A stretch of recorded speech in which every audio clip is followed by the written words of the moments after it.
আমার বুক খালি হয়ে গেছে। আমি সরকারের কাছে এটাই চাই যে যার কারণে আমার সন্তান পৃথিবীর তনে গেছে গা, সে যাতে আর এই পৃথিবীতে স্বৈরাচারী না করতে পারে। আমরা তারে চাই না, আমরা শেখ হাসিনারও চাই না। শেখ হাসিনার কারণে আজ আমার বুক খালি, শত শত মায়ের বুক খালি।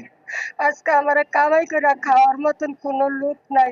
আমার বা দিদিটা ছাড়া আর কিচ্ছু নাই, কিচ্ছু নাই।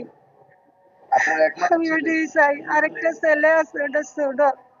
আমার ওই ছেলে মেয়ের যদি বাচ্চা আছে, ওদিনের কোনো ব্যবস্থা সরকারের কাছে চাই। আমার বড় ছেলে মারা গেছে বোটবাজার আর্টিকেটের সামনে। তো গুলি বিদ্যুতে মারা গেছে দিনে 3টায়।